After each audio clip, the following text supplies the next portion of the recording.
Attorney, kanina nga kausap namin si Sec Bello at kasama nga daw siya sa legal team ni President Duterte at marami po sila. Kasama na nga ni President Duterte si dating ES Salvador Medaldea, may Attorney Fred Lim, Attorney Delgra, Secretary Bello and all that. Will they be able to represent the President well, kasi nga anong mga laws ang aanuhin nila doon? Hindi ba international law? Familiar kaya sila? Will the process be familiar to the Filipino lawyers? Or should the President already get an international lawyer who's familiar dito po sa ICC? Well, I couldn't pass judgment on the competence of these lawyers who come before me. But I'm pretty sure they have prepared already, and parang basic law that they should have reviewed should be the Rome Statute. Pare-pareho kami nang titingnan. Pero dito po sa korte, marami pang iba na kung sa Pilipinas may rules of court, doon may rules of procedure and evidence. Meron din silang mga advisories and policy papers. Medyo kung kami na accredited sa ICC, medyo nakalamang kami ng mga 5 paligo. Kasi nakauna kami, naka-training kami, na may dokumento kami na kasi totoo, makukuha mo rin naman sa website. So, konting push lang siguro sa kanila na magbasa pa. Pero, warning din siguro sa kanila na may kaibahan, so may nuances at technicalities dito sa Rome Statute na kailangan nilang masipat. Medyo kahalintulad rin naman yung proseso. Kasi ang criminal law, in terms of general principles, pare-pareho naman yan. Pero dun sa proseso, kailangan medyo may gumiya.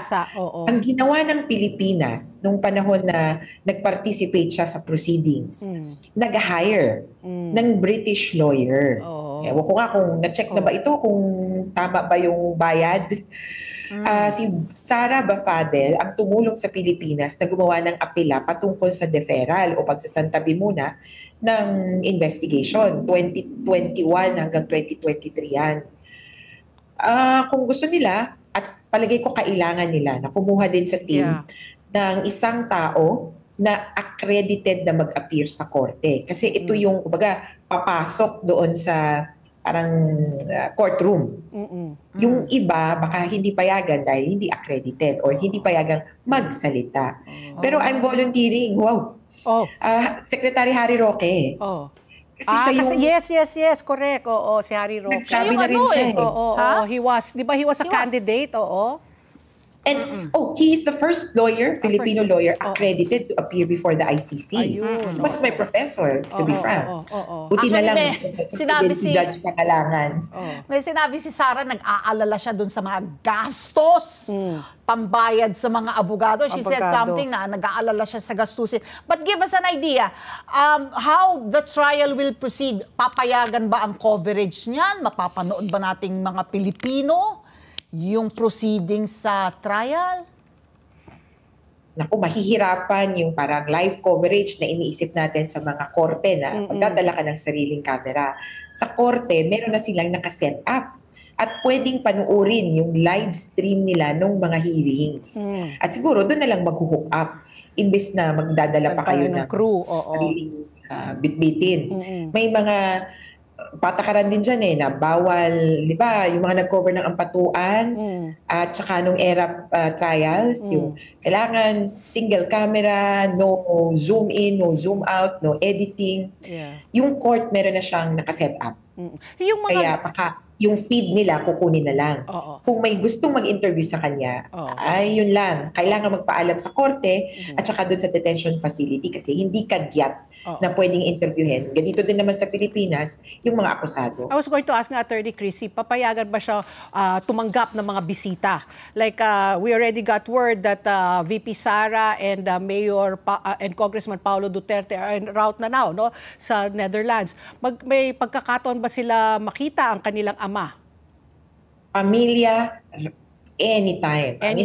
Lawyers, anytime. Pero pamilya, syempre, with schedule.